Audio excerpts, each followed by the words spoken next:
Donc, je vous souhaite une bonne séance et je vous laisse entre les mains de nos experts, Jean-Baptiste, Thierry et Sarah. Voilà. Bonjour à tous.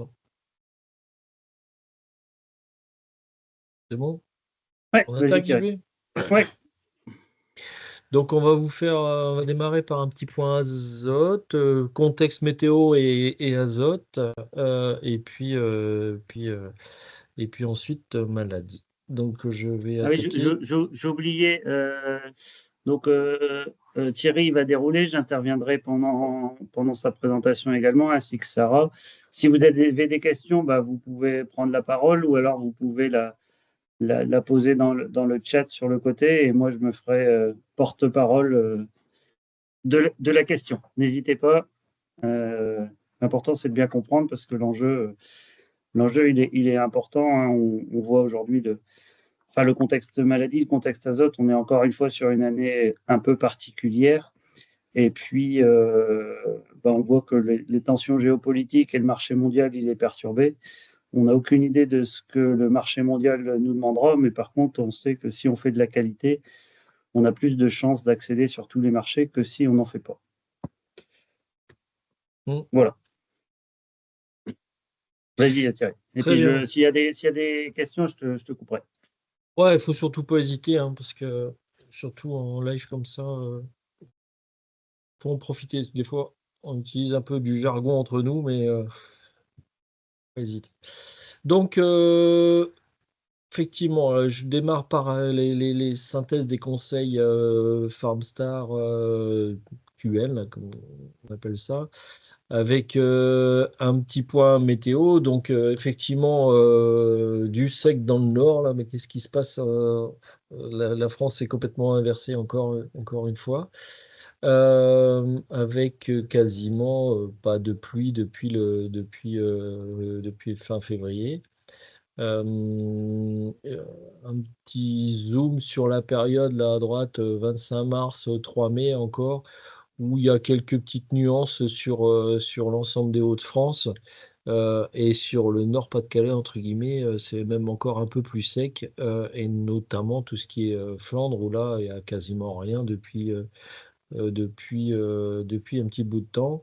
À l'exception du week-end du 20 avril ou du 23 avril, on n'a pas eu grand-chose comme pluie. Une toute petite carte là, et justement, je trouve c'était intéressant. Et donc, Jean-Baptiste, tu peux compléter. Mais donc, ça, c'est votre relevé de station Sencrop. Ouais, c'est ça. Donc, sur notre réseau Sencrop, hein, auquel vous avez accès en tant que membre, que vous aviez souscrit à l'option pilotage des intrants. Moi, j'arrive du coup à vous faire un mapping sur tout le Nord-Pas-de-Calais. Et on voit là la pluviométrie du week-end avec une ligne Le Touquet, Lille, Le Touquet Valenciennes globalement. En dessous, on a eu 5, 6, 7 mm le week-end dernier. On n'a rien eu au nord, excepté une petite pointe, un petit orage là vraiment aux bordures de mer entre Calais et Dunkerque, qui montre les disparités et le caractère orageux et local de notre pluviométrie depuis notre pluviométrie faible, mais en plus caractère orageux et local, quoi, à quelques kilomètres près. Donc, pour dire que, à part peut-être cette petite bande côtière là, mais globalement, ça arrose un peu à tout va là-bas dans les Flandres, je crois. Je Oui. crois savoir. Donc, effectivement, la pluie ou l'absence de pluie inquiète. Alors, si on essaie de repositionner ça, je reprends un peu de recul depuis le 1er mars, en termes de cumul de pluie et de température et de rayonnement, on est encore une fois sur une année atypique. Alors, peut-être pas aussi atypique puisque ça ressemble à 2-3 années qu'on a connues. En termes de cumul de pluie, vous voyez 2025 en vert par rapport à la médiane, ce qui se passe une année sur deux. Globalement, on est l'année ou une des 2 années les plus sèches depuis un petit bout de temps. Ça ressemble, en termes de cumul de pluie, à du 2022, du 2011. Et quand on croise avec les sommes de température ici, on est dans une année parmi les plus chaudes également. Donc la plus chaude, la plus sèche. Et évidemment, si c'est la plus sèche, souvent, c'est associé à de très bons rayonnements. Donc là, vous avez la même chose, les températures, et en abscisse ici le rayonnement. Donc là, pour le coup, très très fort rayonnement. Et donc, globalement, c'est une année qui ressemble un petit peu à le printemps, là, 25, là, sur les 2 derniers mois, s'approche plutôt de 2011, 2020 ou 2007, qui n'ont pas eu les mêmes destins toutes les 3 années, hein. 2011 et 2020, c'était des rendements du Nord-Pas-de-Calais de l'ordre de 91, 92 quintaux, alors que 2007, c'était l'année catastrophique, hein. Il y a eu retour des pluies à la floraison, et puis ça s'est jamais arrêté. Donc voilà, donc ça veut pas dire grand-chose, mais en tout cas, le fait qu'il fasse sec comme ça jusqu'ici, c'est pas absolument pas un gage d'in d'inquiétude outre mesure pour le moment. Alors du coup, cette somme de température, surtout les derniers 15 jours, bah, font que ça galope, les stades d'avance. C'est une photo que tu as prise, dans tes Hier. essais? Ouais, Hier? hier. Dans tes essais, où ça? C'était? Non, dans un champ, Machin? là, on voit, c'est un train de tonneau, donc c'est exacerbe, Ouais. mais on est surpris de voir quelques épis comme ça qui sortent. Et là, en plus, c'est de l'extase, donc c'est pas non plus le plus précoce du monde. Euh, L'année on est surpris par des épis de blé comme on a été surpris il y a 15 jours, 3 semaines par des épis d'escourgeon. Alors tout à fait. Du coup, j'ai ressorti un petit peu les stades moyens là, qu'on a dans les différents outils, que ça soit FarmStar ou ben, tout ce qui sert à alimenter les Xarvio, là, toutes ces parcelles-là, vous avez des prévisions de stades qui sont ici agrégées. Globalement, on était plutôt bien à épien centimètre. On avait des stades épien centimètre, on ne le voit plus ici, mais qui étaient plutôt fin mars, début avril pour les plus tardifs. Euh, et en gros, dernière feuille pointante, 29 avril, 30 avril.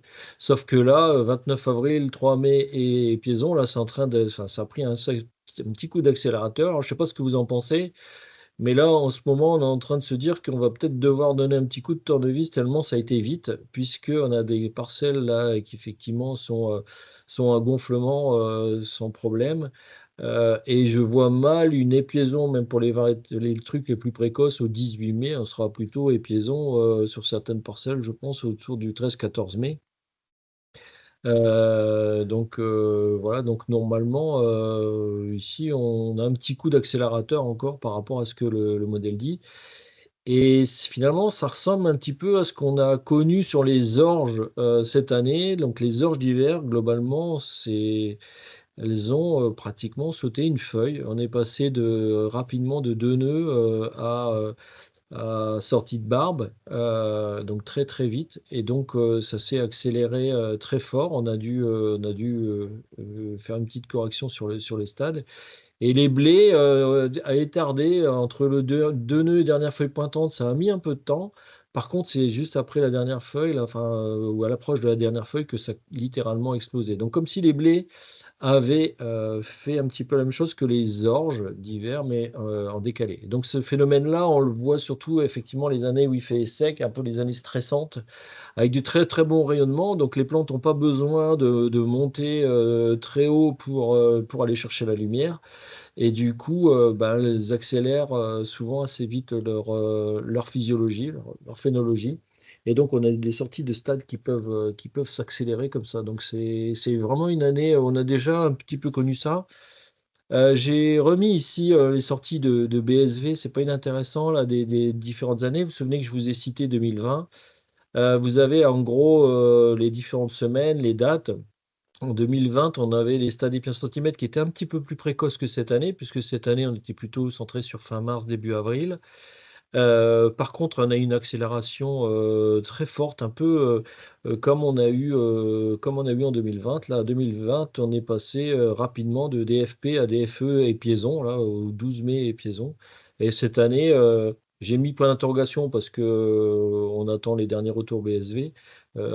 Mais globalement, ça devrait ressembler à ça. Donc, une montaison extrêmement courte, hein, de épien centimètre à épiaison, c'est quand même à noter. C'est assez exceptionnel que ça soit aussi court.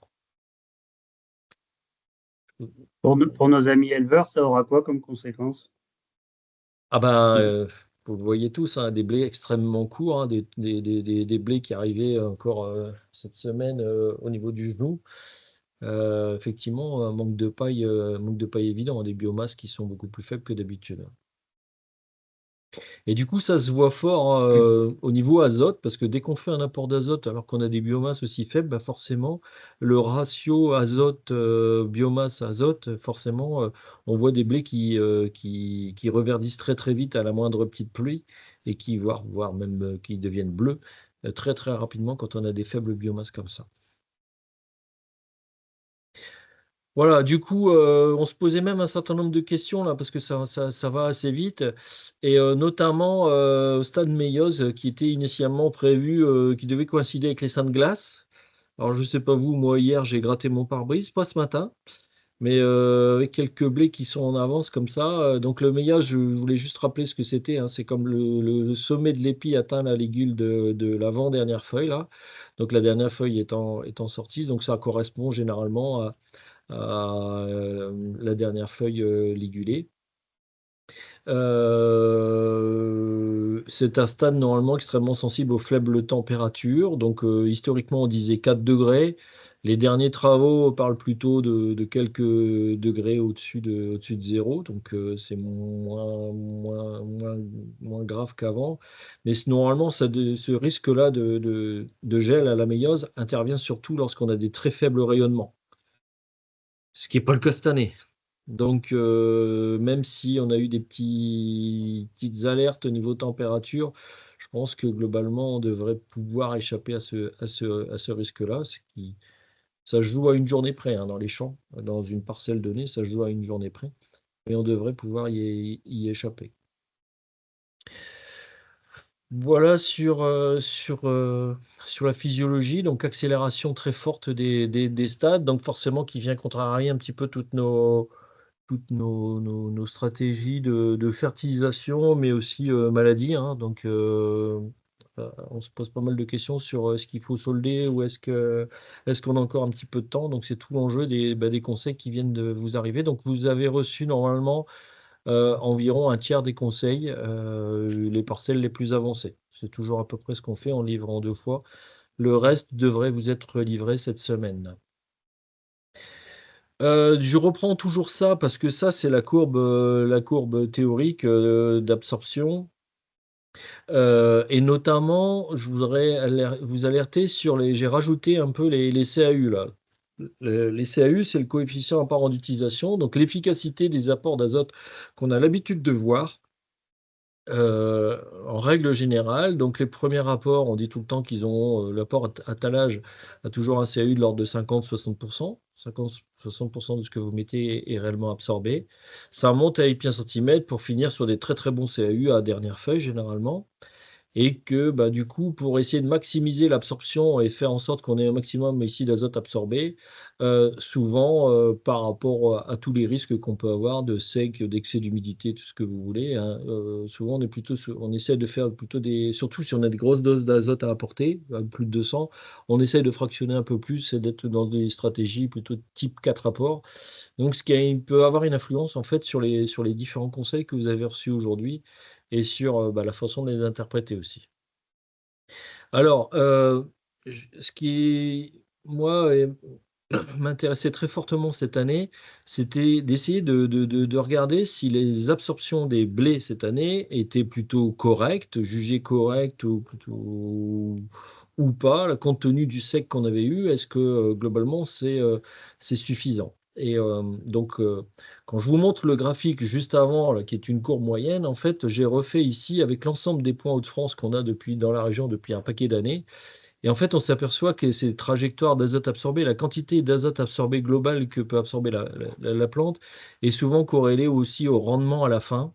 Et donc, vous voyez ici que, et puis 1 centimètre, globalement, les blés ont pompé entre 50, 60, des fois des blés qui sont à 70, 80, c'est possible. Et puis la différence, ça commence à se faire à 1-2 nœuds. Les blés en vert, là, les trajectoires en vert, c'est les blés à des très gros potentiels. Et puis ça s'extrémise encore au fur et à mesure, 2 nœuds, dernière feuille, voire floraison, on a encore des capacités d'absorption. Et donc par rapport à mon trait bleu, là, qui est la moyenne, et un blé moyen de la région, un truc à 90, 100 quintaux, on voit que si on arrive à faire absorber tôt et régulièrement surtout avec une bonne pente comme là, on arrive à aller chercher pas mal de quintaux. Et ce que je voulais regarder, c'est si ça faisait la même chose que l'année dernière. Je voulais juste vous rappeler que l'année dernière, on avait, grâce à un outil comme CHN dont je vous reparlerai tout à l'heure, mais montrer que par rapport à ma courbe ici en bleuté, là, qui était la courbe moyenne pluriannuelle, l'année dernière, au mieux, les blés, les plus beaux blés de la région étaient à la moyenne. Ça, c'était les plus beaux. Il y en avait plein qui étaient largement en dessous. Et donc, en moyenne, on a dit l'année dernière, les blés ont absorbé 30-40 unités de moins que d'habitude. Certains que quelques unités de moins et d'autres beaucoup, beaucoup moins. Donc en moyenne 30-40 unités, je voulais voir si cette année ça faisait la même chose. Et pour rappel, Et c'est ce qui a fait qu'en conséquence, on avait, excuse-moi, je te coupe, ouais, ce qui a fait qu'en conséquence, on n'a pas eu de rendement, mais en plus, on n'a pas eu non plus de protéines dans nos blés.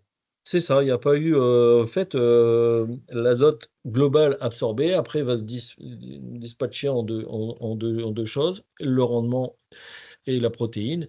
Et dernière, avec 30-40 unités d'azote absorbé, on a fait non seulement moins 20 quintaux, mais en plus, on n'a pas fait plus de protéines pour autant, il n'y a pas eu cet effet concentration. Tout à fait. Du coup, cette année, même rebelote, on essaie de revoir un petit peu la même chose. On regarde un peu les différentes parcelles qu'on suit précisément grâce à l'outil CHN. Je vous reparlerai ça tout à l'heure. Corriger avec des images satellites. Puis cette année, on est content, on a plein d'images. De toute façon, donc on voit beaucoup de choses. Effectivement, depuis le stade des 1 centimètre, il y a des trajectoires qui se différencient un petit peu. Et globalement, on arrive à voir que les trajectoires en vert, là, globalement, c'est à peu près toujours le même type de blé. C'est les blés globalement qui ont été semés tôt, en bonnes conditions, système classique, limon, bon précédent, tout ça, ça cartonne, hein. Il y a jusqu'à ce truc-là, et j'ai réactualisé hier avec les dernières photos, il y a certains blés qui sont à plus de 200 unités déjà absorbés, donc c'est énorme, hein. Donc des très très beaux blés. Et après, il y a, on va dire, le gros paquet. Donc, il y a des semis un peu plus tardifs. Cette année, on a semé un peu plus tard que d'habitude. Un système classique aussi, autre précédent. Il y a un petit peu de tout. Quelques blés en ACL avec des bons précédents favorables. 45% des blés, j'estime à peu près, qui sont en trajectoire orange, où on est pas mal. On est dans les 150, 160 unités d'azote absorbé.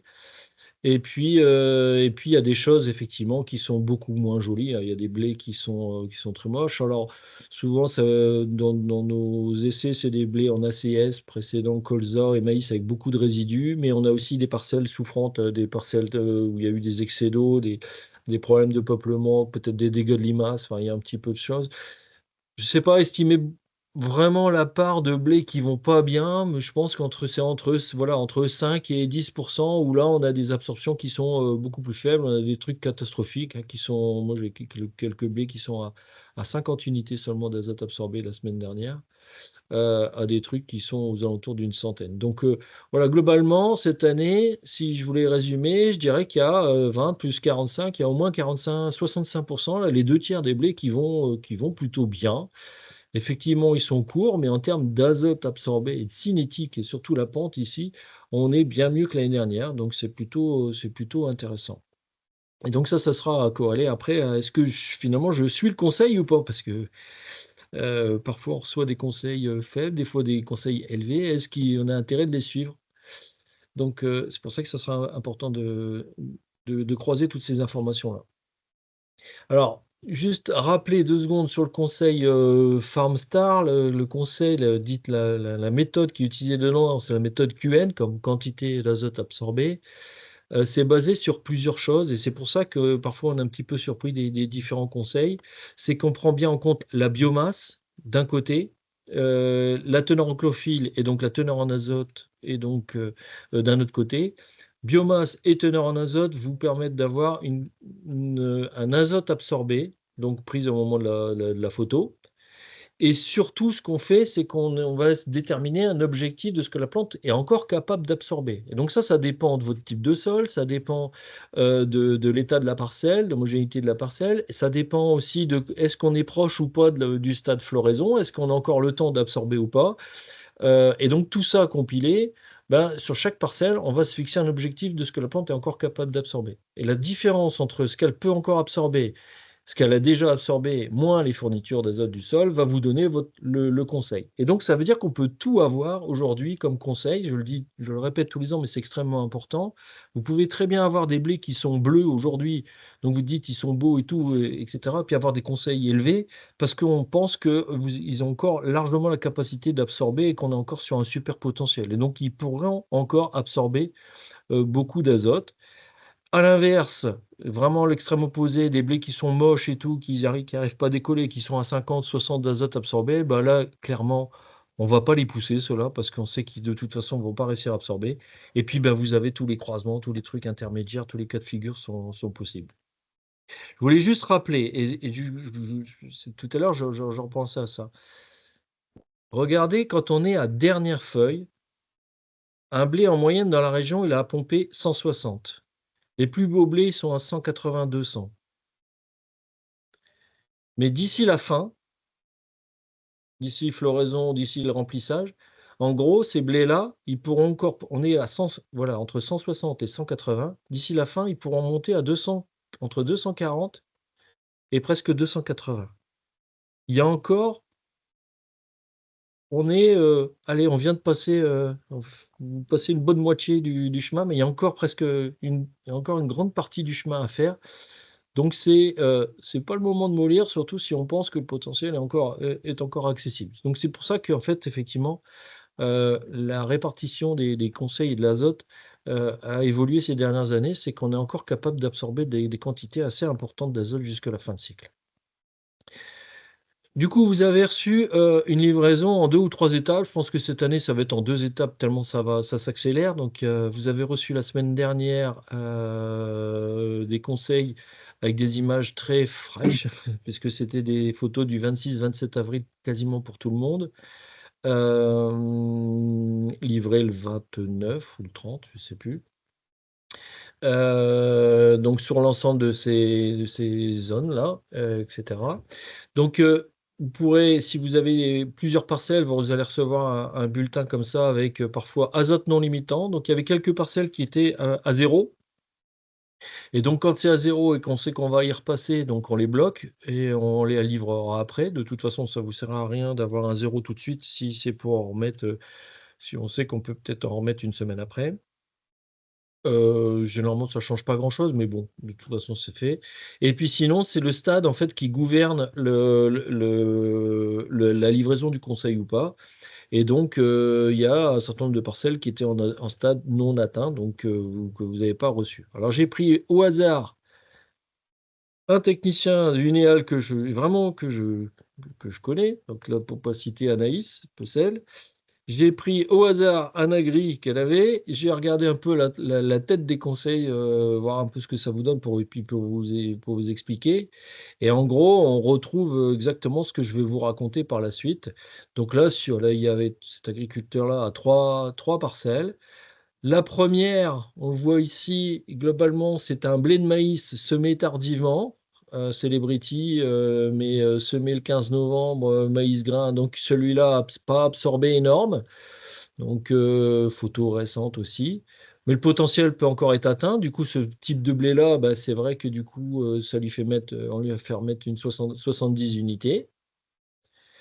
Et puis deuxième blé de la même exploitation, là c'est un blé de colza, semé tôt, blé qui a absorbé bien mieux, mais ben voilà, qui va déjà mieux, des conseils qui sont plus bas.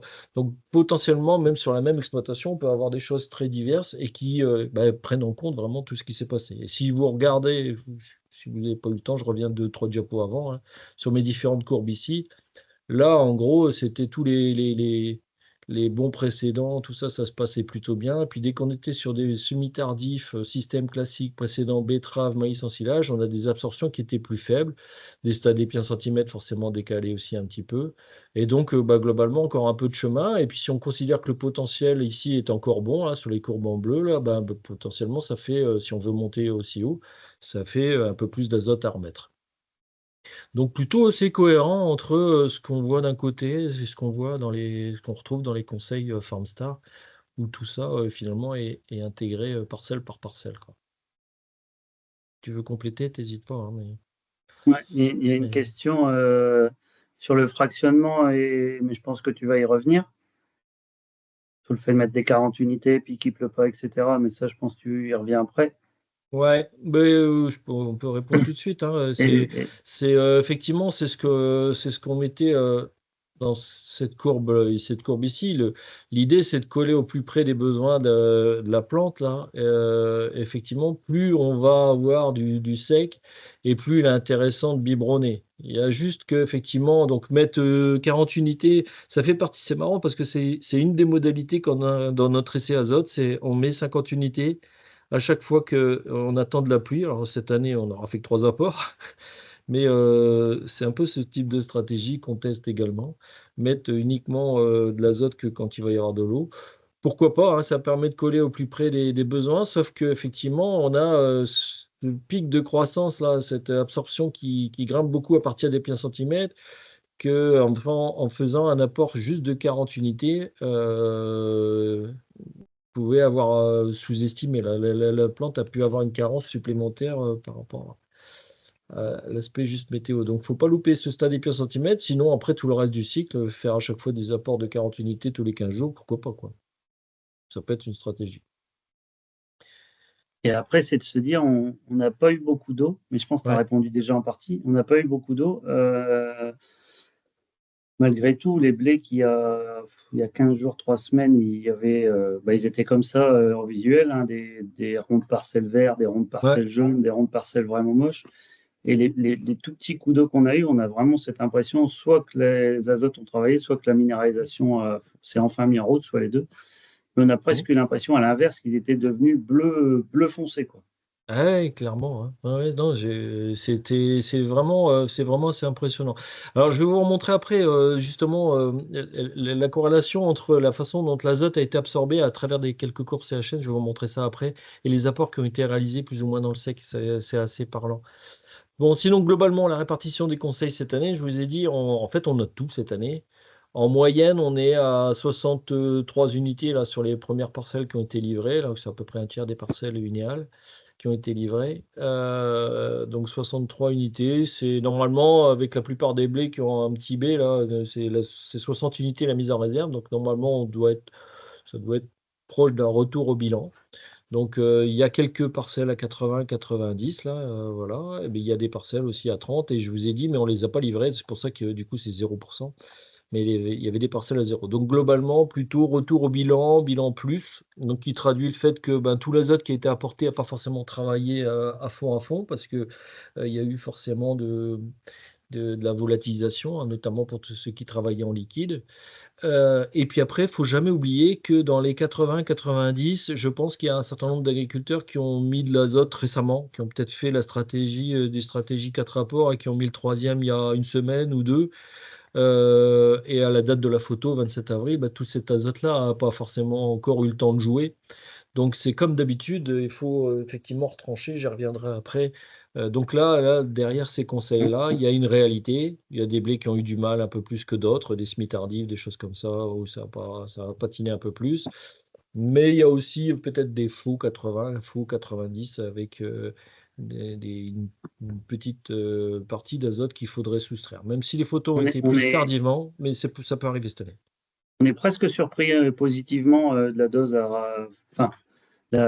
du retour au bilan au vu des conditions climatiques qu'on a eues, parce que comme tu as montré en intro, on n'a quasiment pas eu d'eau depuis 2 mois. Mais ça a absorbé quand même. Mais ça a absorbé quand même. Et est-ce que c'est lié donc au fait que ça ait malgré tout absorbé et est-ce que le fait aussi qu'on ait moins de biomasse aussi, ça participe au fait? Ah oui, tout à fait. En fait, quand il y a trop de biomasse, la plante s'épuise aussi et elle est obligée de s'épuiser, de pomper un peu plus d'azote pour finalement en absorber un peu moins. Et là, c'est plutôt une bonne chose d'avoir eu finalement des biomasses un peu plus faibles. Puisqu'on voit très bien qu'il faut peu d'azote pour que les blés retrouvent une bonne couleur et une bonne vigueur. Donc ça, c'est plutôt une bonne chose. Donc ça, c'est les différents conseils. C'est toutes les parcelles Farmstar là, cette année, et c'est la manière dont l'outil fonctionne. C'est-à-dire que ici, un point, c'est une parcelle avec une biomasse et une quantité d'azote absorbée au moment de la photo. Donc, au moment de la photo, le 26-27 avril, vous voyez qu'on était à des 120, 130, 150 unités d'azote absorbé.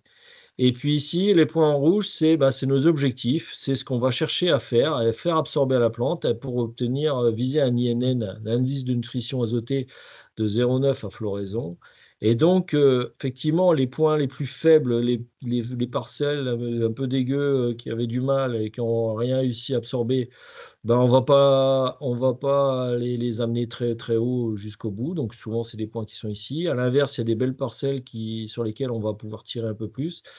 Et puis, toute la répartition des conseils entre les deux. D'où en fait, des fois, il faut vraiment décorréler le conseil FarmStar de l'aspect visuel de votre parcelle, quoi. Si je remets les 3 dernières années, et c'est là où ça devient intéressant, c'est que 2023-2024, là, globalement, donc j'ai remis tout à peu près, j'ai essayé de tirer les graphes pour que ça soit à la même échelle. En 2024, on avait montré qu'au moment des diagnostics, on avait une quarantaine d'unités d'azote absorbé en moins et qu'on a gardé jusqu'au bout. C'est ce qu'on a dit tout à l'heure. Là, 2025, au final, ben, on est peut-être un peu moins d'azote absorbé que 2023, mais en tout cas, il n'y a que 10-20 unités de moins que 2023. C'est plutôt pas mal. Et alors que effectivement, il a fait sec. Et donc, on se serait peut-être attendu à voir comme l'année dernière. Mais comme quoi, il vaut mieux avoir dans notre région du temps un peu plus sec et des plantes qui poussent lentement mais correctement, plutôt que des excès de flotte comme on a eu l'année dernière, du temps maussade, jamais de rayonnement, etc. Nous, on est toujours mieux les années comme ça où il fait un peu plus sec et où ça pousse et ça réagit un peu plus à l'eau. Sur les biomasses, on ne le voit pas bien ici parce qu'en gros, les acquisitions proportionnellement aux images de l'année dernière ont été faites un peu plus tard. Donc on ne se rend pas bien compte. Là, on a l'impression que c'est plus élevé, biomasse plus élevée, mais c'est parce que l'acquisition est un peu plus tardive. Mais en termes d'absorption, on est plutôt pas mal, quoi. Et donc, je voulais vous remontrer un peu ce que ça donne cette année sur des courbes avec CHN. Donc, je vous remontrerai après, mais outil qui est déjà déployé, d'ores et déjà déployé à UNEA, là, au travers. Il y a déjà du FarmStar CHN, hein, quelques agris qui testent chez vous. Et donc, en fait, on pilote l'ensemble des apports par l'INN, l'indice de nutrition azotée. Et on essaie de le contenir. Donc, on essaie quelque part de faire souffrir un petit peu la plante au départ, sans non plus être rédhibitoire. Donc, on ne veut pas que ça descende en dessous d'un INN minimum qui est ici exprimé en vert. Vous avez les bâtonnets, c'est les apports qui ont été réalisés. Et du coup, on essaie de contenir l'INN pour faire en sorte que la plante retrouve une bonne absorption et puisse pousser très fort vers la fin. Donc, tout ce qui est en pointillé, ce n'est pas encore passé, donc on ne regarde pas. Mais donc, vous avez ici l'INN. À droite, vous avez en bleu, là, c'est l'azote disponible, donc c'est les apports qui ont été réalisés. Alors, souvent, en fait, je trouve que cette situation-là est un petit peu symptomatique de ce que j'ai vu beaucoup dans les parcelles des Hauts-de-France cette année. C'est-à-dire que globalement, vous voyez ici, il y a eu un premier apport là, de 60 unités dans cette parcelle-là. Et en fait, l'INN a continué de plonger. Donc 60 unités, alors que nous, on avait conseillé dans l'outil que 30. L'agriculteur a souhaité mettre 60, chacun fait ce qu'il veut. Mais finalement, il a mis 60 avant les pluies. Donc vous voyez que c'était avant enfin, il y a eu quelques pluies, donc il a pu valoriser un peu mieux l'azote. Sauf qu'on était vraiment très tôt en termes de cycle. Et au total, ça n'a pas empêché l'INN de chuter. Les premiers rapports cette année n'ont pas empêché l'INN de chuter. Et donc les plantes ont un peu souffert. L'apport qui a été réalisé à épi 1 centimètre, en fait, a permis de stopper la chute de l'INN, voire a permis de progresser un petit peu. Et le retour des pluies derrière a fait que ça a réexplosé. Il y a eu un troisième apport, hein, donc là, on va lui conseiller le quatrième apport. Il y a eu un troisième apport qui a été réalisé avec les quelques pluies et ça se voit là, et là la trajectoire est bien repartie. Et quand vous regardez en bas les courbes de LAI, c'est on le rapproche après à de la biomasse, ou les courbes d'azote absorbé, ben finalement on a des très très belles trajectoires cette année pour, j'allais dire, au moins les 2 tiers des blés de la région. Donc ça montre bien cette année qu'en fait les blés au début ont eu du mal, les premiers, deuxièmes apports n'ont pas joué autant que d'habitude. Et, pour pouvoir s'exprimer plus pleinement après. Et donc là, en fait, on a des blés comme je disais, court, mais avec des niveaux d'azote absorbés plutôt très intéressants, satisfaisants en tout cas. Et du coup, est-ce que tu as des cas où justement tu n'as pas eu ce fameux premier rapport et du Ouais, coup l'INN il est devenu critique, ou alors à l'inverse, des premiers rapports très très forts pour essayer de limiter cette ouais, mais en chute fait, d'INN? cette année, T'as rien, parce que il n'y a pas eu d'impact dans tous les cas. du coup, je regarde dans certaines parcelles, on a la comparaison des deux, et qu'on ait fait 30 ou 60 unités au premier rapport, en fait, l'INN a chuté quand même, dans tous les cas. Alors, il y en a qui, effectivement, si vous avez blindé, vous avez mis 60 ou 80 ou talage, ça a chuté moins lentement, mais ça a chuté quand même, ce qui veut bien dire qu'en gros, tout le monde a perdu de l'azote et ça remontait tous de la même manière après. Et donc, ce que je voulais juste en caricaturant, c'est comme si tout le monde cette année, avec la météo qu'on a eue, c'est comme si tout le monde avait fait du CHN sans le vouloir, quoi. Avait stressé un petit peu les blés au début, sans le vouloir, pour mieux réabsorber par la suite. Donc ce type de trajectoire un peu forcée par l'année là. Donc là, là ici 60, on a la même chose avec 30 unités à côté, ça descend de la même manière. Par Et contre, on a quelques, l'absence d'apport aurait peut-être. Là, on aurait descendu vraiment trop. j'ai une parcelle où on a flirté avec le seuil mini, où là on voyait encore vraiment un décrochage très fort en termes de couleur et tout, mais on n'est jamais descendu en dessous cette année. Et il y a eu quelques parcelles, moins que d'habitude, mais il y a eu quelques parcelles où on a fait des impasses. Mais comme quoi, il faut mettre un petit peu d'azote au début pour amorcer la pompe. Et de toute façon, cette année, ça ne servait à rien de forcer parce que de toute façon, les plantes n'étaient pas en capacité d'absorber. Donc assez cohérent. Ouais, ce que je voulais dire, c'est que du coup, cet outil-là, il est d'ores et déjà disponible chez Enea. Il y a 3 exploitants là, qui font l'intégralité de leur ferme, là. Je suis allé voir un petit peu aujourd'hui ce qui a été conseillé dans CHN et ce qu'ils ont fait. Donc, vous voyez, voilà, vous reconnaissez le nom sûrement. Mais là, il a mis 30 unités le 24 février, 50 le 20 mars, 51 unités le 11 avril, et puis là, il vient de recevoir un conseil à 38 unités pour le dernier rapport. Donc au total, ça va lui faire 170, 180 unités là, à apporter au global sur la parcelle, ce qui est plutôt cohérent par rapport à ce qu'on voit de la dynamique d'absorption cette année, pourtant un SMI précoce, un KVS étoile. Donc, vous pourrez utiliser, si ça vous intéresse, l'année prochaine, à moins que ce ne soit pas concluant pour les 3 agriculteurs testeurs cette année, mais je pense que c'est plutôt pas mal, quoi, pour un premier galop. Voilà, du coup, quand je regarde un peu les différentes trajectoires qu'on a cette année, donc les courbes en haut à droite où je vous ai montré comment ça a absorbé, les conseils Farmstar qu'on a reçus aujourd'hui, que je me remets en situation de ce que ça a eu absorbé et ce qu'on est encore capable d'absorber avec mes trajectoires pluriannuelles, je me dis qu'à aujourd'hui, vous voyez, il y a la classe 1, là, c'est à peu près pour moi 20% des blés de la région. Ils ont encore un potentiel au moins plus de 120 quintaux à aujourd'hui, hein, je ne dis pas si dans un mois ce que ça va passer, mais en tout cas, il y a encore des blés, ça peut cartonner. 45% des blés qui sont plutôt en classe 2, là, qui ont été semés cette année, où on est encore sur un très très bon potentiel aussi, en tout cas plus de 100 quintaux. Et puis 20%, on est au milieu, et puis à 5 à 10% selon les secteurs, plus ou moins d'os, plus ou moins de semis tardifs, plus ou moins de semis accidentés, de dégâts de limaces ou je ne sais quoi, qui pourraient affecter le potentiel.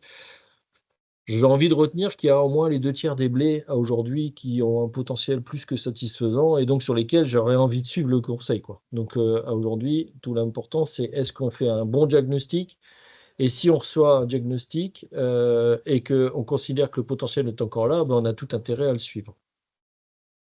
Alors, j'ai essayé de résumer en une diapo, mais j'ai quelques petites dias derrière pour illustrer tout ça si vous avez besoin. Ce que j'aurais envie de conseiller comme stratégie pour l'instant. Premier point, globalement, toutes les photos sont hyper récentes et parfaitement exploitables cette année. Donc 26-27 avril pour une livraison le 29 et tout, on est pile poil au stade. Je crois qu'on ne peut pas mieux faire en termes d'outils de pilotage et de diagnostic.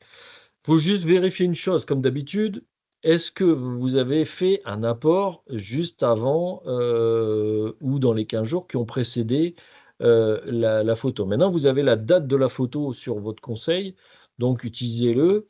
Donc, j'ai une diapo derrière plus sophistiquée Prends un pour exemple, expliquer parce ça. qu'il y a une question. Ouais. Il y a une question justement. Si j'ai apporté de l'azote le 20 avril ou le 25 avril, comme ça tu peux. Et Et ben la du photo, coup, du coup, elle est du 29.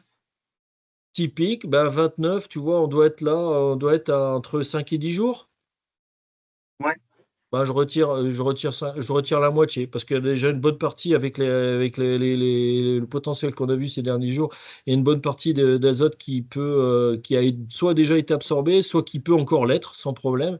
Donc, je retirais la moitié pour cette question de Monsieur Boutry. 20-25 avril avec une photo du 29, on est là-dedans, quoi. Mm. Je l'ai mis. Non, je l'ai masqué. Mais en gros, qu'est-ce que ça veut dire ce truc-là? C'est que là, 0,5 jours, bon, bah là, on retire quasiment l'intégralité, 90-100% de l'apport. 5 à 10 jours, 50%, ça absorbe assez vite. En ce moment, ça absorbe très très vite, hein. On est aux alentours de entre 3 et 5 unités par jour, hein. Ça peut aller très très vite, hein. C'est lié à l'avancée de l'année, parce que d'habitude, tu dis plutôt 10-15 jours, tu retires la moitié.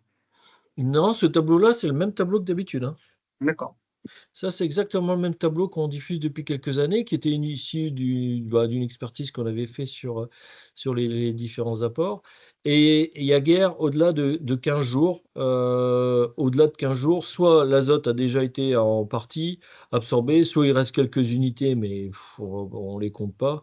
Ou alors cet azote-là, il est plus dispo, quoi. Donc, il est organisé. Donc, globalement, appliquer le conseil en l'état. Donc, plus de 15 jours, on applique le conseil en l'état. Soit il est absorbé, soit il est plus dispo. Et puis, avec une espèce de gradient jusqu'à ces quelques derniers jours avant la photo. Donc, voilà. Donc, effectivement, pour ceux qui ont... c'est assez facile de retrancher. Alors, on n'est pas des unités près, hein. Il y aurait forcément des nuances en fonction de la forme, si vous l'avez fait le matin, l'après-midi, du type de sol, de plein de choses.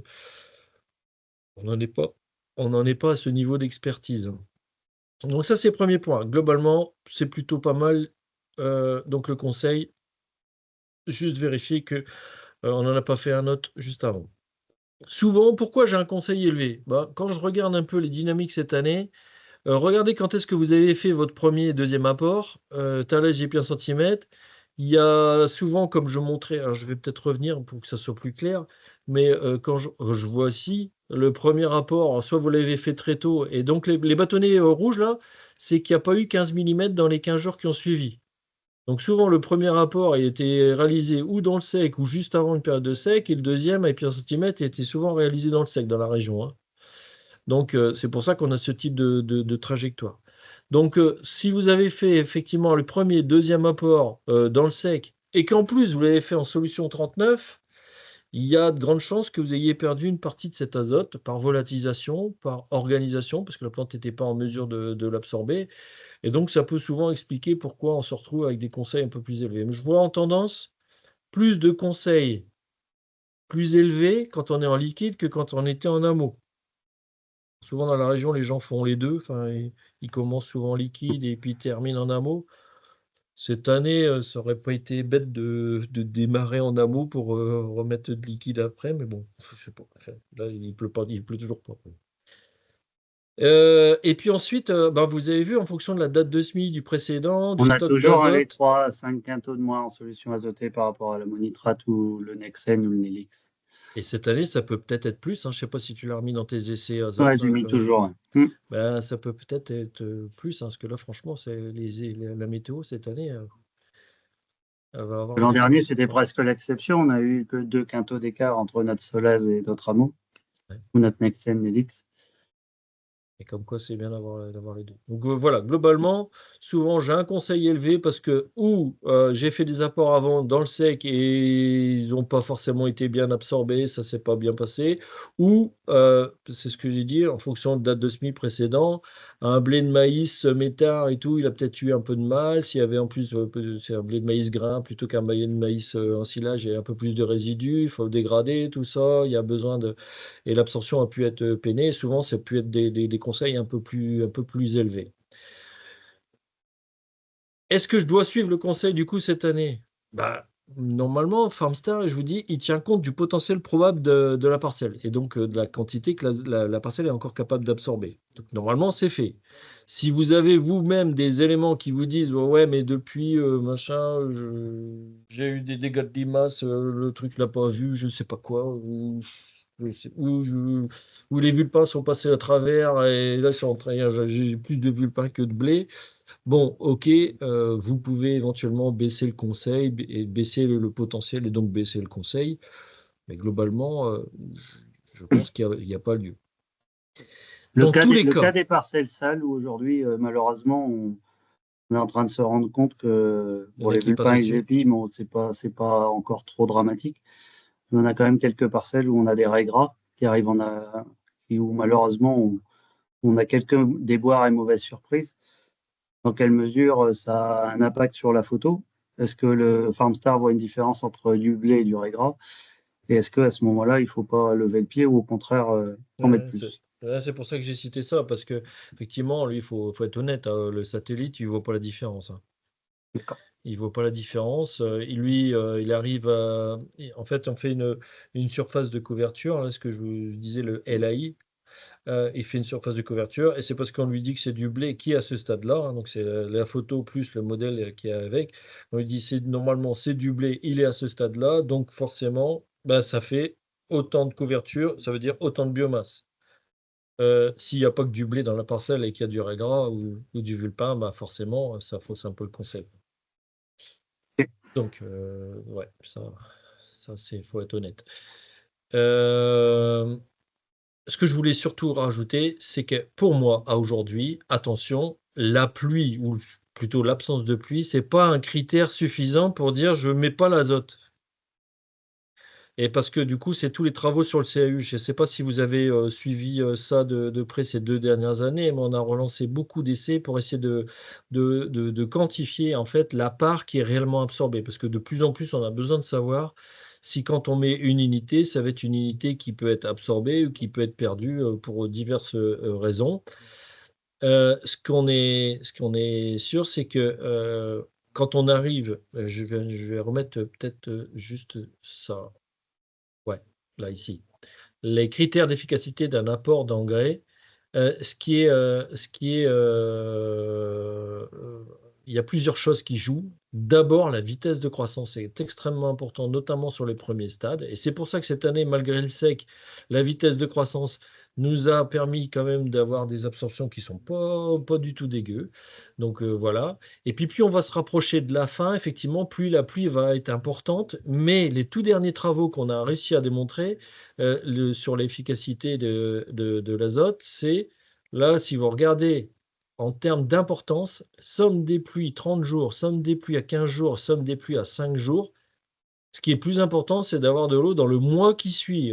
On arrête avec le truc, il faut 15 millimètres dans les 15 jours qui suivent. Alors effectivement, c'est plus exacerbé si vous êtes en liquide qu'en solide. Là, on a intérêt d'avoir un peu plus d'eau parce que le CAU va chuter d'autant plus vite si on est en liquide qu'en solide. Mais voilà, on n'est pas dans le truc. S'il pleut pas dans les jours qui suivent, c'est perdu, j'ai tout perdu. Ben non. Et donc, je voulais juste rappeler ça, c'est que on a déjà fait des essais à dernière feuille où en fait, s'il n'y a pas plu pendant quasiment un mois derrière, un import en solution 39 avait un CAU de 50%, alors qu'en un mois, on était à 70. Compte normalement, quand on est à dernière feuille, on est à plus de 90%. Je vous ai montré sur la première diapo. C'est jamais zéro. Donc c'est pas parce qu'il fait sec que effectivement les apports vont pas jouer du tout. Alors, je fais peut-être un pari, vous allez me dire, j'ai un peu de cheveux blancs quand même, mais je me dis, dans le Nord-Pas-de-Calais, pas d'eau encore aujourd'hui pendant un mois, j'y crois pas trop, quoi. Et quand bien même, bah, on aura des efficacités de 50-60% peut-être, mais pas zéro, quoi. Donc, globalement, c'est pas juste la pluie qui doit vous conditionner sur est-ce que je mets ou pas l'azote qui m'est conseillé. Et donc, j'estime qu'il y a à peu près les 2 tiers, ils ont encore un très bon potentiel, et que, ben, on a encore des capacités d'absorption qui sont pas inintéressantes, hein. Vous voyez, les plus beaux blés sont à 160 à aujourd'hui. Donc, une semaine après les photos, là, on est à 160. Les autres sont à 120, 130, et on peut monter sans problème à 200 unités d'azote absorbé. Donc, c'est pas le moment de ralentir, en fait. Voilà un peu le message. Donc j'ai quelques éléments pour compléter ça, mais je peux les faire en Il y a, il y fonction a des une questions. il y a une question, je pense que c'est plutôt sur le dernier tiers, des blés semés après le 15 novembre. Euh, S'il ne pleut pas d'ici 15 jours, est-ce qu'il va y avoir encore des régressions de taille, ou est-ce que du coup, ça fait partie des cas où il faut peut-être mettre qu'une partie du conseil maintenant, puis attendre 15 jours pour mettre le reste, ou est-ce qu'on Alors, vous suit malgré tout? voyez, sur les blés semés au 15 novembre, donc en gros, ces trucs-là, ils étaient à pied un centimètre, plutôt aux alentours du 5, 6, 7 avril. La régression de taille, elle se fait surtout dans les 15 jours qui suivent le stade des pieds en centimètres. Je pense que là, au 6 mai, et a fortiori 6 mai plus encore une quinzaine de jours, je pense que la régression, on devrait déjà l'avoir, quoi. Donc ça fait partie de ces parcelles où vous vous dites, bah là, non, vraiment, mon potentiel, il n'y est plus, j'ai des trous partout, c'est catastrophique. J'en ai vu, hein, la semaine dernière, j'ai vu des parcelles là, autour d'Arras, il y avait dans la parcelle, il y avait des trous, là, on se dit, ouais, effectivement, dans ces zones-là, c'est pas la peine de pousser en azote, le peuplement est pas suffisant, on a des, il y a des crevasses dans la parcelle, là, effectivement, on se dit, le potentiel, il est forcément affecté, donc là, c'est pas la peine de suivre le conseil en l'état, mais regardez plutôt, essayez plutôt de jauger un peu l'homogénéité de la parcelle, et éviter là où il y a des trous, effectivement, le potentiel est affecté. Mais c'est pas dans les 15 jours qui viennent. Là, je pense que le mal, il est déjà fait, en fait, s'il y a eu du mal. Ok. Voilà, j'ai remis ici, donc en gros, les quelques trucs là qui me paraissent vraiment importants. Vous avez reçu des conseils comme ça, là. Donc, checker la photo. Variété est intégré le petit B. Alors, c'est pas rappelé dans ce conseil-là, c'est toujours un petit peu chiant, mais variété des bouchées, souvent, mais les temps de protéines, ben, vous indique normalement qu'il faut les mettre en réserve une soixantaine d'unités. Donc un truc de 70 sur un Celebrity qui a un petit B complémentaire de 0,2, donc normalement on aurait dû mettre 60. Vu que c'est un blé ici de maïs, grain et tout, moi j'ai envie carrément de suivre ça, quoi. Enfin, j'ai aucun scrupule à faire ça. Il est écrit ici au moins 15 millimètres, au moins daté de 20 jours. Vous voyez que ça, c'est un message global, mais qu'on peut nuancer, hein. C'est ce que je vous écrivais juste avant. Et puis, est-ce que maintenant, il faut le fractionner, ce truc-là? Est-ce que je mets tout en une fois ou quand est-ce que je le mets? Mais en gros, vous pouvez le mettre, cet azote-là, jusqu'à gonflement, hein. Donc, si votre parcelle n'est pas encore tout à fait à gonflement, vous avez encore quelques jours pour le mettre. Essayez de trouver le meilleur créneau, évidemment, pour le mettre. Si on est en liquide, on va essayer plutôt de viser un créneau le soir. Mais sinon, si on est en solide, c'est moins grave. Et en termes de Un répartition, créneau sans vent. comment? Un créneau sans vent. Ouais, un créneau sans vent, tu as raison, parce que là, aujourd'hui, ça souffle, hein. Et puis après, en termes de répartition, bah, souvent, il y a au moins les 2 tiers des variétés là, qui ont un petit B complémentaire. Ça veut dire que vous pouvez mettre, si vous recevez un conseil à 80 et qui vous paraît quand même judicieux compte tenu des apports qui ont été faits avant, tout ça, bah, 60 unités ADF et vous pouvez toujours mettre une vingtaine d'unités dans 10-15 jours. Ces unités-là, à floraison, on a refait pas mal de travaux là, ces dernières années. Une année sur deux, ça nous permet d'aller encore gratter un ou deux quintaux, hein. C'est pas énorme, parce que normalement, on disait historiquement que ça se terminait après des dernières feuilles, c'était que pour de la protéine. Non, on peut en aller chercher quelques quintaux. les années où ça pousse fort en fin de cycle. Et puis évidemment, surtout de la protéine. 20 unités, c'est un demi-point de protéine quasiment, hein. Donc c'est ce qui permet de passer des 10, quelque chose à presque des 11,5 de protéines sans faire quoi que ce soit, quoi. Je pense que j'ai à peu près tout dit. J'avais mis les autres trucs. Ouais, sur les petits B, il y a. Représente ça 2 minutes. Ouais. Tu Notamment sur les nouveautés, hein, peux on a peut-être intégré. compléter, mais il y a Ouais, guère que vas-y. le thermidor. Le thermidor, faut boucler là. C'est pas la peine de. Il n'y a pas de petit B complémentaire. Donc la dose que vous recevez, c'est Eruptium, tu fais aussi, non? Oui. Du Audace, bien sûr. Audace, Aujourd'hui, sur thermidor, Eruptium. nos grandes variétés de la coopérative, hein, vous avez Intensity, un peu? Eruption, Intensity, Audace, Thermidor, où aujourd'hui, globalement, la mise en réserve, elle était 40, il n'y a pas de besoin complémentaire, donc Ouais. parce que dit Thierry, vous pouvez solder tout de suite. Par contre, sur nos variétés, entre guillemets, historiques, vieillissantes, les chevignons extase, hein, c'est des besoins complémentaires. Et Extase puis, est là. et puis sur les autres, hein, les pulsions, les Garfield, les Ponts d'Or, qui est la troisième variété, je crois, vendue par la coopérative cette année, les Farméo, tout ça, c'est des variétés qui ont besoin d'un besoin complémentaire. Donc besoin complémentaire veut dire que en gros, soit vous mettez tout parce que vous voulez pas vous casser la tête, vous mettez tout là parce que voilà, soit vous revenez avec une vingtaine d'unités plus tard. Vous ne perdrez pas en rendement, loin de là, c'est certain, et vous pourrez gratter un peu plus en protéines du coup. Notamment, je pense vraiment aux secteurs qui ont l'habitude de ne pas faire beaucoup de protéines. Ça peut être vraiment intéressant, les secteurs un peu plus tardifs de la coopérative. J'attire en particulier sur le Pont d'Or, hein, qui est la troisième variété de la coopérative, ou le Farméo, voilà, dans ce même esprit-là, c'est des variétés où l'an dernier et même l'année d'avant, dans les essais, on était sur des rendements protéines proches, voire même inférieurs aux chevignons. Donc, on est vraiment limite.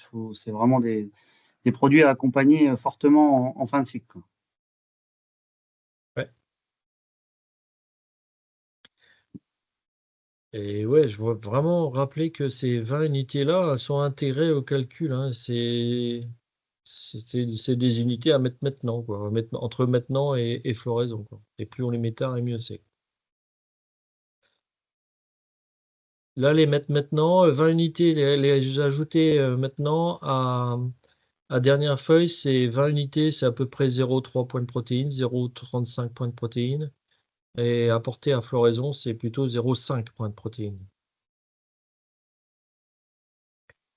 Voilà, j'ai à peu près terminé, je pense, ce que je voulais dire. Juste rappeler donc ici sur est-ce qu'un gros apport issu d'un OAD est rentable techniquement. J'ai refait ça et ça marche pour n'importe quel outil, hein. Si l'outil il est bien calibré et qu'il vous diagnostique un gros apport à la fin, est-ce que ça vaut vraiment le coup de le faire? Donc ici, j'ai repris tous les essais qu'on avait avec une comparaison 80 unités à la fin contre 40. Sauf que dans les essais, quand on fait ça les yeux fermés, on ne sait pas si vraiment l'outil aurait conseillé ou pas. Et donc, on utilise pour ça des courbes de réponse à l'azote, les courbes qui sont ici à droite. Et à chaque fois, on vient déterminer quel est l'optima à 97% du rendement, quel est l'optima, quelle est la dose d'azote qu'on aurait dû mettre pour obtenir le meilleur rendement technico-économique, quelque part.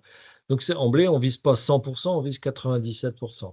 Alors, la plupart du temps, on a ce type de courbe là, qui monte tout le temps et qui finit par plafonner. Et puis, certaines années, on a connu les années où il fait vachement humide à la fin et tout, on a des espèces de courbes en cloche comme ça. Et donc, j'ai regardé, en fait, là où se situait le blé avec 40 unités, il y a 40 unités de moins, au moment où on a fait le diagnostic, où est-ce qu'on était par rapport à la courbe? Est-ce qu'on était dans la pente? Est-ce qu'on était sur le plateau? Ou est-ce qu'on était au-delà du plateau? Et j'ai regardé ici le positionnement au moment du diagnostic sur la courbe de réponse à l'azote. Et donc, vous avez ici, en gros, quand on est dans la pente, et donc ça correspond à ça, à chaque fois qu'on est dans la pente, c'est-à-dire que l'outil diagnostique qu'il y a un besoin d'azote, j'ai besoin d'azote. La plante, manifestement, a pas réussi à absorber tout ce que vous lui avez mis, ou il y a un truc. En tout cas, on est encore en besoin d'azote. Regardez le gain ici, donc vous l'avez en ordonnée, c'est toujours supérieur à 0. Il y a un petit point à moins 0, quelque chose, mais sinon, c'est toujours positif. Toujours positif. Si on est vraiment dans la pente, si l'outil est bien calibré, bien conçu, on ne s'est pas gouré, on a bien pris en compte les apports qui ont été réalisés avant et tout, si l'outil est bien conçu, qui vous dit qu'on est dans la pente, qu'il faut faire un apport, c'est toujours positif. Il y a toujours des quintaux à aller chercher. Effectivement, si on est au-delà et qu'on est dans la... Tiens, il manque une petite flèche là. Ouais. Si on est au-delà de 50 unités au-delà de l'optimum, hein. Donc c'est énorme, hein. Ça veut dire qu'on n'a vraiment rien compris. On est au-delà de l'optimum, on déplafonne complet et on met beaucoup plus d'azote. C'est là où on peut effectivement perdre de l'azote. Donc les gens qui disent avec l'azote on peut faire échauder, c'est possible, mais il faut vraiment avoir forcé comme un fou à avoir mis 50 de plus que l'optimum. Donc c'est énorme. Et puis il y a aussi toute une série de points ici. C'est un peu les courbes classiques. Je suis pas sûr qu'économiquement ça soit rentable, mais de pousser et mettre de l'azote lorsqu'on est déjà au-delà du plateau, c'est ces petits points en orange qu'il y a là. Donc il y a vraiment deux trucs ici qui sont distincts. Quand on a besoin d'azote, que l'outil a été bien paramétré, c'est pour ça que j'appelle OAD, c'est n'importe quel outil, ça marche, hein. S'il est bien paramétré, le fait de mettre 80 contre 40, vous avez toujours des quintaux à aller chercher. On perd pas de quinto, même s'il fait sec derrière. Au pire, ce qui peut vous arriver, c'est que ça ne joue pas. Mais en tout cas, vous ne perdez jamais des quintos à les mettre de l'azote comme ça à la fin. Et on n'en perd que si on a vraiment des doses de fou et qu'on a vraiment forcé tous les. Mais normalement, un Mais outil, dans ce cadre-là, l'outil, il fait pas, exactement. il fait pas faire, quoi. Exactement. L'outil, normalement, c'est quand on est sur le plateau ou à l'approche du plateau, voire au-delà, normalement, il vous dit 0, quoi. Et c'est le cas, il y a des parcelles qui seront à 0 cette année. Voilà, j'arrête là. Donc ça, c'était sur le fractionnement. C'est même la même diapo que d'habitude. J'espère que j'étais clair sur le fractionnement là-dessus. Donc effectivement, on est sur une accélération de stade de fou. Je pense qu'il va falloir boucler, effectivement, boucler l'azote. On y est. Il y a Ça une risque de question poser des encore. soucis. Ouais. Il y a une question encore sur les types de sols. Est-ce que ça, c'est vrai, ce que tu racontes, c'est vrai sur les limons classiques ou ça marche aussi dans les blancs, dans les biefs, Ouais, en fait, où l'engrais est encore parfois moins bien absorbé si on est dans des sables ou dans des blancs, où ça ouais, mais extrémise un peu justement, plus, quoi. pour moi, l'histoire de blanc, limon, bief et tout, c'est là où on peut potentiellement avoir enfin, on a des trous, des blés qui fonctionnent pas bien et tout. Si c'est homogène et tout, c'est au contraire, c'est dans ces parcelles-là où ça répond encore mieux à l'azote. Parce que, en gros, je sais pas comment vous l'expliquer simplement, mais dans les bons limons, on peut limite faire un peu ce qu'on veut. Ça va compenser, la minéralisation et tout, ça va bien se passer. Dans les types de sols un peu plus difficiles, ben le blé ne dépend que de l'apport qu'on va faire dessus, quoi. Donc c'est au contraire dans les blancs, les limons, les biefs qu'il faut être encore plus technique. Et c'est là où si vous avez un outil qui vous dit il faut y aller, parce que considère que le potentiel est encore atteignable, c'est là, il faut vraiment pas hésiter, quoi. Ce qu'on a pu déjà voir dans les escourgeons sur les terres difficiles, les adhérents qui malheureusement n'ont pas pu apporter d'azote précocement sur leurs escourgeons, elles sont sorties avec des épiaisons au 20 avril à 30 cm de haut, quoi. Mmh. Et donc en fait, d'autant plus que effectivement, alors peut-être pas dans les limons là, mais dans les blancs là, vous avez un peu plus de volatilisation aussi. Donc potentiellement, vous allez perdre un peu plus d'azote aussi par volate euh, que, euh, que dans des limons, quoi. Alors volate, si vous êtes en liquide, hein, si vous êtes en solide, ça change rien. Ce qui Donc est moi, encore, c'est pas la question du type de sol, c'est plutôt est-ce que mon blé est encore, encore en capacité d'absorber ou pas? C'est plutôt ça la question qu'il faut se poser. Si j'ai des blancs, des biefs, des biefs avec des trous énormes et tout, ok, là faut descendre un peu la dose, mais Et du coup, par rapport à ça aussi, on se posait la question lors du dernier webinaire qu'on avait fait ensemble, est-ce que nos blés sont correctement enracinés et est-ce qu'ils vont correctement s'enraciner dans la période de talage, mi-talage où on était encore à l'époque? Est-ce que tu en sais un peu plus par rapport à ça ou pas? Non, en fait, c'est ce qu'on disait, c'est que ça va surtout jouer sur les capacités d'absorption en fin de cycle, en fait. Si vraiment il pleut plus là, parce que là maintenant, là, est-ce qu'on va être capable de passer de 160 à 260 là, 220 unités? C'est ça en fait la question là. Et c'est là où on va voir l'influence de l'enracinement sur les capacités d'absorption tardive en l'absence de pluie. Si on a un retour des pluies dans 10-15 jours et qu'il y a suffisamment de flotte pour reverdir, on ne sera pas moins embêté avec ces problèmes d'enracinement. Aujourd'hui, trop tôt pour le dire. Est-ce qu'il y a encore des questions pour Thierry en même temps, tant qu'on est sur l'azote, ou est-ce qu'on passe sur la partie maladie? Tu avais un petit point sur les désherbages là. Ouais, Attention, du coup, avec l'accélération des stades. Ouais, justement, j'en profite. Thierry vous l'a bien montré. C'est ta deuxième ou sa troisième diapo. Hein, vous avez bien le stade méiose-mitose qui a lieu là cette semaine, hein, qui est calé entre le 6 et le 10 mai.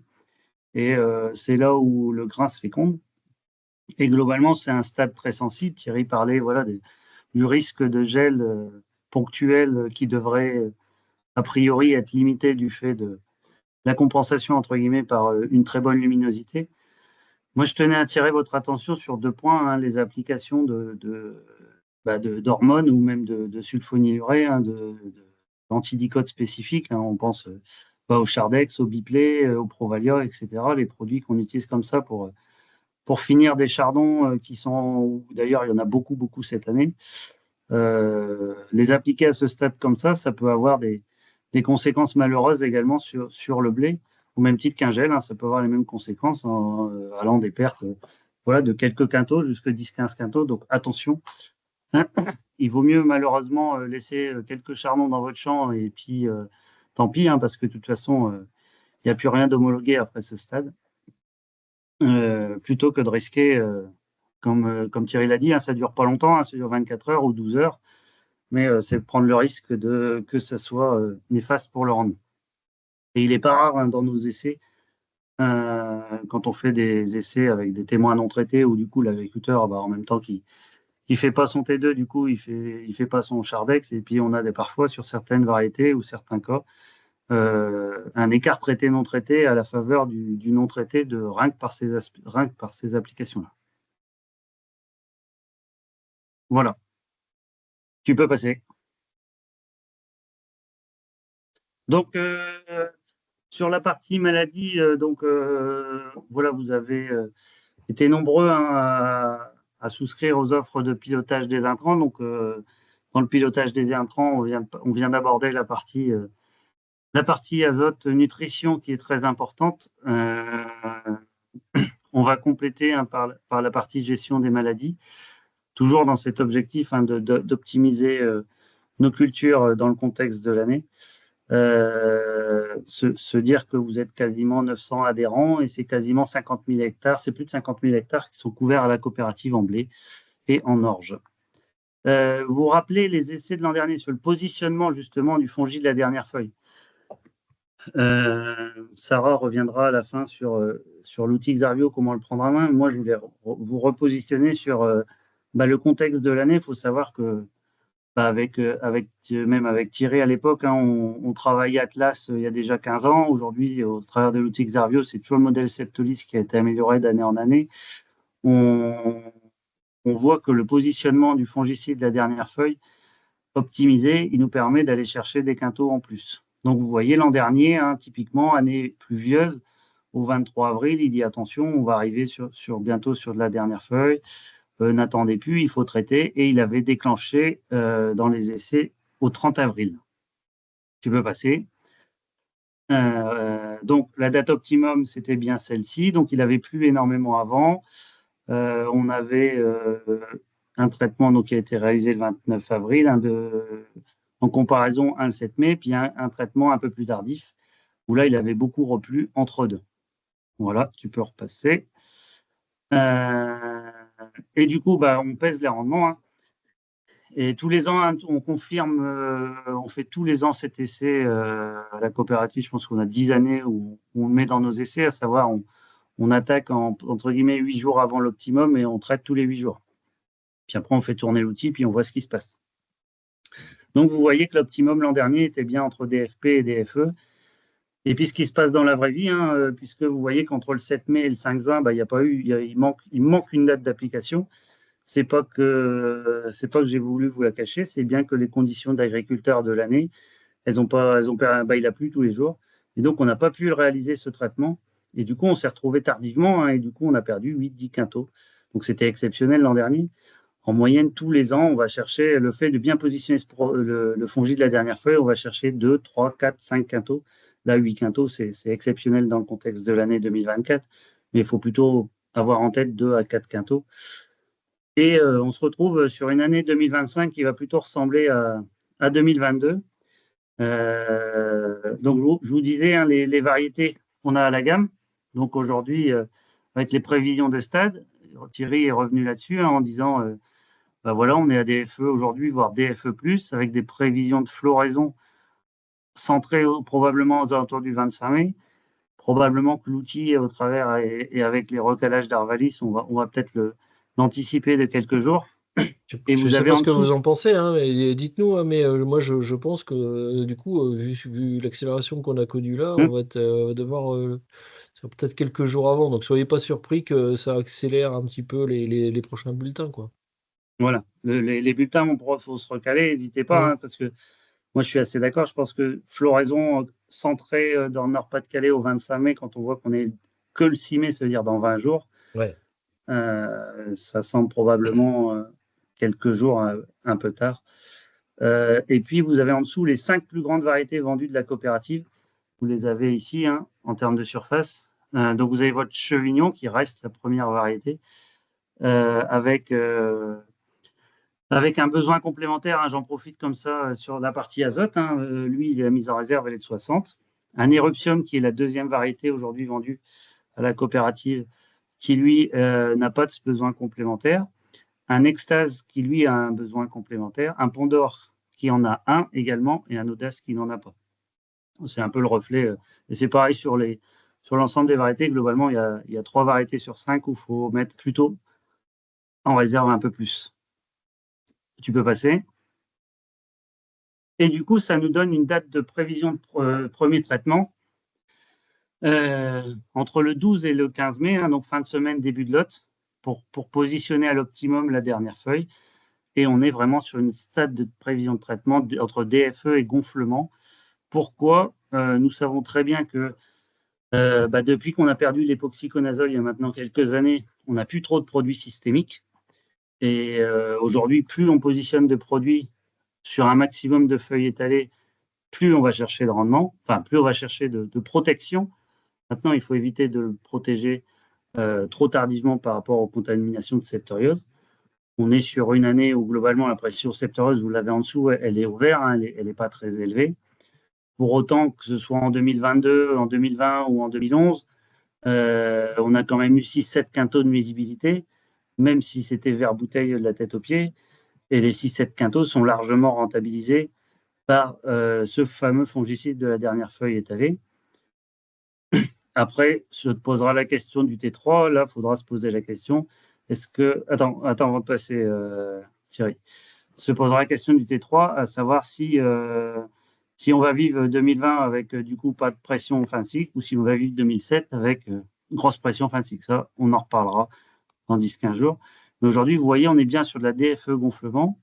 De ce que dit Thierry par rapport à l'avancée des stades, de ce qu'on voit en plaine par rapport à l'avancée des stades, et puis probablement un épisode floraison qui devrait avoir lieu dans les 15 jours, 3 semaines à venir. Et puis des expériences passées qui montrent que globalement, on est toujours mieux à intervenir quelques jours en anticipation que quelques jours en retard. C'est le cas que vous soyez en septoriose blé, que vous soyez en cercosporiose betterave, que vous soyez en mildiou pomme de terre, ça fonctionne, même si ce n'est pas les mêmes champignons, ça fonctionne toujours pareil. on est mieux d'être à l'optimum, mais quelques jours avant. Au vu de l'avancée des stades et les stades qui avancent, globalement, vous allez avoir beaucoup de parcelles où vous devrez faire votre fongique de dernière feuille étalée. Donc cette année, ce sera bien sûr la dernière feuille étalée plus. Fin de semaine, début de l'autre, dès que le vent sera tombé, vous allez être sur l'optimum pour positionner 80-90% de vos parcelles. Voilà pour la vue globale. Tu peux passer. Et je vais laisser Sarah prendre la main sur comment vous, agriculteurs, vous pouvez justement voir et interpréter tout ça. Je ne sais pas si Sarah, tu nous entends. Oui, je t'entends Parfait. bien. Et impeccable. Nous Donc aussi. j'ai pris un bulletin des plateformes Unéal, comme ça c'est toi Jean-Baptiste le premier exemple. Donc là c'était un bulletin du vendredi 18 avril. Donc vous recevez un email qui vient d'un email qui s'appelle france@xarvio.info avec en pièce jointe ce PDF. Donc tous les mardis. Et puis maintenant, depuis quelques semaines, les mardis et les vendredis. Donc, regardez bien dans votre boîte mail. Normalement, ça ne va pas dans les spams, mais bon, voilà, vérifiez bien que vous l'ayez reçu et s'il y a quoi que ce soit, vous nous appelez parce que c'est vraiment ça qui est important. Donc, comment vous pouvez le lire? Vous voyez déjà la date et vous voyez ensuite, en première colonne, le nom de toutes vos parcelles. Donc, on a mis le nom de la parcelle, mais aussi les variétés, la date de semis et la surface, comme ça vous pouvez les reconnaître, savoir exactement lesquelles elles sont où.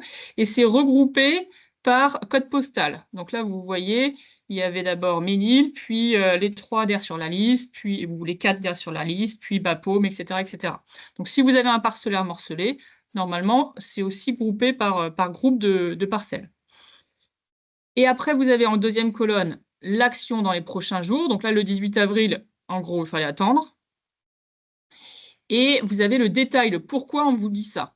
Pourquoi on vous dit d'attendre ou de faire quelque chose dans les 5 à 7 jours. Vous avez le détail sur les maladies qui sont encore importantes à ce stade-là. Donc là, sur quelques parcelles, il y avait un risque pied inverse donc là, qui était nul. Et sur d'autres, il n'y en avait pas.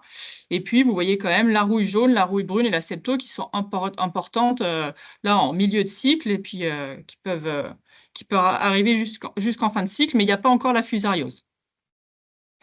Ensuite, vous avez cette espèce de frise chronologique qui commence au 18 ou au 17 avril et qui s'étale jusqu'au 4 mai, donc 3 semaines pour vous donner une anticipation. Évidemment, ça, c'est recalculé tous les jours. Avec Arvalis, tous les jours, on a une mise à jour. Et puis, Thierry, tu peux en parler aussi. Vous faites des recalages stades. Les agriculteurs, vous pouvez tous faire des observations stades. Les techniciens Unéal aussi, vous le faites. Donc, c'est quelque chose qui bouge.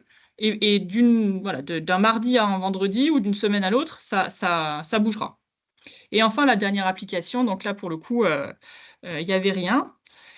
Tu peux passer donc la suivante pour montrer, voilà. Vous voyez, le vendredi d'après, ça a bougé. Donc là, on était dans l'action dans les prochains jours, parfois une vigilance.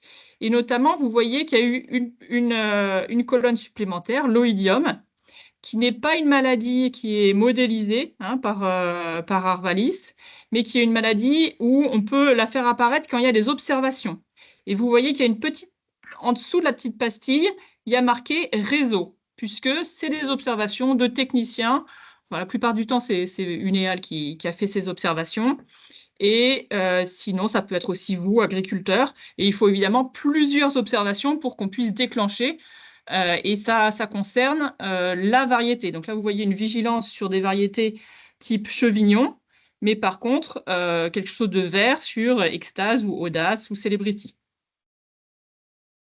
OK. Et enfin, vous voyez le 2 mai, donc là, c'était vendredi dernier. Là, il y a carrément eu des déclenchements, notamment sur la rouille jaune. Alors, on met ça en rouge, mais sur la rouille jaune, on met une vigilance forte. Donc, un œil rouge avec une petite date de traitement juste en dessous. Donc là, vraiment, allez voir pour la rouille jaune. Il y avait très, très peu de risques. Mais sur certaines variétés, ça valait le coup d'y aller, des variétés sensibles. Et puis, vous voyez aussi la frise des stades qui a vraiment changé et qui peut, d'une parcelle à l'autre, vraiment à piloter selon les groupes de parcelles. Et là, voilà, Unéa, mauvaise élève. Il y avait des traitements qui étaient déjà conseillés. Et donc, quand vous n'avez pas saisi vos traitements, on vous met traitement déjà conseillé en attente de réalisation, parce qu'on a besoin d'avoir vos traitements pour calculer la persistance. Donc, Denis, tu peux aller au suivant, puisque je vais donner un deuxième cas concret d'un agriculteur que j'ai pris au hasard chez Unéal, mais qui a bien travaillé. Donc, lui, ses parcelles, vous voyez, il a entre autres du campesino, donc une parcelle qui est sensible rouge-jaune. Donc, lui aussi, il avait les observations au idiome, on voit la vigilance, mais il avait aussi une vigilance rouge-jaune. Donc là, au 5 mai. Et donc, on voit que au 2 mai, bon, bah, j'imagine qu'il y avait les ponts aussi et tout ça aussi. Donc, il s'est dit, on va anticiper, et il a fait un traitement, donc au 29 avril, et il l'a saisi. Et donc, vous voyez qu'on a recalculé, et on a marqué, donc, attente, parcelle protégée, et puis la protection sur les maladies concernées. Vous voyez aussi que lui, il a donc dans une parcelle, la parcelle Campesino, la Chaudière. C'est une parcelle qui a été semée le 20 octobre, qui est très précoce. Donc, vous voyez voilà, les piaisons vont arriver le 11 mai, peut-être avant, hein, puisqu'on a dit que ça galopait. Donc, peut-être celle-là à gérer peut-être un peu différemment des autres, où enfin, il y a des groupes de parcelles précoces et des groupes de parcelles tardives à faire. Voilà ce que j'avais à dire. Voilà, j'ai vu une question. Donc, en effet, les traitements à saisir dans Audacio, hein, ça remonte normalement le lendemain. Hein, on a des synchronisations aussi tous les jours. Pour bien réexpliquer peut-être cette histoire de T1, T2. S'il n'y a pas eu de T1 recommandé, donc c'était le cas sur presque toutes les parcelles, sauf les parcelles Campesino, il va y avoir il y aura toujours au moins un déclenchement. Ça, c'est sûr. Puisqu'on a vu avec les modèles Arvalis que sur quasiment la France entière, alors peut-être le sud-est, peut-être pas, mais bon, voilà, en tout cas chez vous, ça vaut toujours le coup de faire un traitement fongicide sur les blés. Par contre, ce traitement, selon les variétés, selon la sensibilité variétale et puis les conditions de l'année, ils peuvent être à dernière feuille étalée, plus 3 jours, plus 7 jours. Je crois que chez vous, on ne va pas jusqu'à 15 jours après dernière feuille étalée. On va, si je peux compléter, si tu veux, les variétés septo 6,5 et moins, ça sera dernière feuille étalée plus 6 jours grand max. Alors que sur les 7 et plus, variété septo 7 et plus, ça peut aller jusqu'à épiaison. C'est pour ça qu'il y avait, juste avant, on a vu pas mal j'ai cru voir pas mal de trucs à épiaison quand même, hein, pas mal de petits giets épiaison là. Les variétés les plus tolérantes. Par contre, donc, Thierry, ce que tu avais dit, c'est je pense que dans le nord de la France, il va pleuvoir. Hein. Donc, on a besoin d'avoir ce que vous avez fait parce que vous aurez peut-être un T3. OK. Est-ce que tu peux passer au suivant? Donc là, vous voyez, vous êtes entre dernière feuille pointante et dernière feuille étalée. Il se peut que vous ayez une petite recommandation de T1 qui arrive. Bon, apparemment dans des cas peut-être marginaux.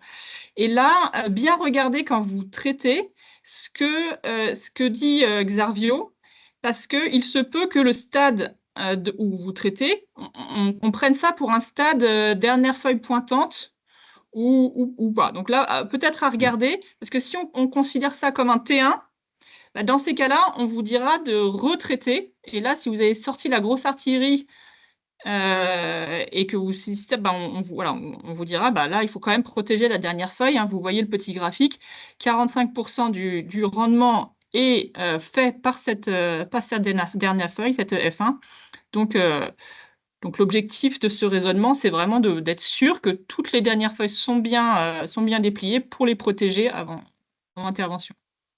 Et enfin, ce que je disais, je pense qu'il va pleuvoir dans le nord de la France d'ici la fin de cycle.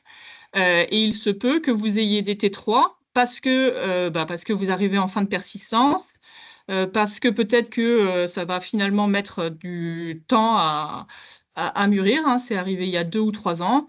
Donc, bien saisir, on va pas vous expliquer notre module de renouvellement, hein, j'ai mis un peu les détails, etc. Mais en tout cas, on a besoin de savoir quel produit vous faites, quelle dose, pour pouvoir vous dire si vous avez besoin de retraiter contre la septo ou contre la FUSA. Et dans ces cas-là, c'est la grille FUSA à floraison. Mais les 2 dernières années, je crois que c'était plutôt contre la septo qu'on faisait des déclenchements en fin de cycle. Les renouvellements 24 ont majoritairement été faits sur le risque septoriose, et c'est ce qu'on a observé au final, puisque à la collecte, on n'a pas eu de rendement, on n'a pas eu de protéines, mais on n'a également pas eu de fusariose, hein. Le risque fusariose était faible, donc, mais c'était bien de la septoriose qui a été renouvelée. Donc voilà, alors je vois ne pas faire son T2, faites le T2 quand vous avez le déclenchement indiqué par Xarvio, hein. Normalement, c'est le déclenchement optimal. On travaille tous pour ça conjointement, Arvalis, Unéal et nous, Xarvio. Si vous voyez que les stades bougent, saisissez une observation. Ou demandez à votre technicien de saisir une observation. On a une application mobile, vous pouvez saisir une observation à la parcelle. Donc, tout va bien là-dessus. Globalement, hein, on voyait sur la synthèse Global COP, je parlais à la grande H, mais à la grande masse, mais on a un T2 qui est centré entre le 15 et le 18 mai. Cette semaine, il y a du vent. Voilà, fin de semaine, début de lot, vous allez être avec le stade qui accélère. Fin de semaine, début de lot, vous êtes vraiment sur le positionnement optimal de l'outil et du T2. OK pour ça. Bon, je vais passer sur une nouveauté qu'on a proposée à Unéal cette année, c'est des modèles betteraves, donc sur la cercosporiose. Donc, dans Xarvio, si vous avez la possibilité pour vous donc de souscrire à ce modèle, c'est assez facile puisque comme vous êtes dans Audacio, vous avez les parcelles, donc on peut vous mettre facilement à disposition ce modèle qui permettra de vous montrer les prévisions de stade donc, dès le semis. Donc maintenant, si vous dites demain que vous le souhaitez, vous pouvez avoir le semis. Les stades, 2, 4, 6 feuilles, etc. Et ensuite, la Cerco. Donc, la Cerco, c'est une prévision à 5 jours. Là aussi, le premier traitement et les renouvellements de traitement qui se fait à partir donc, du stade 35. Donc, on estime là maintenant à partir de juin. Et si vous irriguez, donc il y a aussi la possibilité de prendre en compte l'irrigation. Et en fonction de votre date de récolte prévisionnelle, on pourra aussi adapter les dernières recommandations. Donc là, une donnée d'entrée à saisir en plus pour avoir cette date de récolte prévisionnelle. Bon, il y a une valeur par défaut, mais si vous l'avez, c'est mieux. On fait également un bulletin. Et puis, c'est aussi sur l'appli mobile et l'appli web, si vous les utilisez, n'hésitez pas. Voilà. Donc, pour voir la valeur de ce modèle, qui est quand même en essai chez nous là, depuis 2015, donc, et puis qui a été testé par l'ITB ou autre. Là, vous avez les essais de l'an dernier en images, où vous voyez quand même une efficacité avec ce déclenchement. Donc, il y avait 3 déclenchements l'an dernier. Un déclenchement au 27 juin, contrairement au déclenchement, on va dire, IPM, qui était au 9 juillet, donc un peu décalé. Et donc, une efficacité qui avait quand même été supérieure d'une dizaine de points. Donc ça, c'est sur variété sensible. Et sur variété peu sensible, juste à côté, là aussi, Xarvio, les modèles, donc ce sont nos modèles, à déclencher un peu plus tôt, le 27 juin au lieu du 18 juillet pour le premier traitement Cerco. Et donc ça a aussi été gagnant sur les quintaux. Donc, alors c'est sur les tonnes. Sur les tonnes, excuse-moi. Donc là, c'est un graphique qui est un peu complexe. Donc les rendements en tonnes, c'est le petit losange là, le petit que vous voyez. avec donc le déclenchement IPM qui a donné 97,7 et le déclenchement Xarvio que vous avez vu qui était un peu plus précoce, qui était plutôt à 99,8. Et on a testé pour qu'un Xarvio Field Manager, donc 10 à 15 jours plus tard, pour voir si on était vraiment trop tôt ou vraiment trop tard, etc.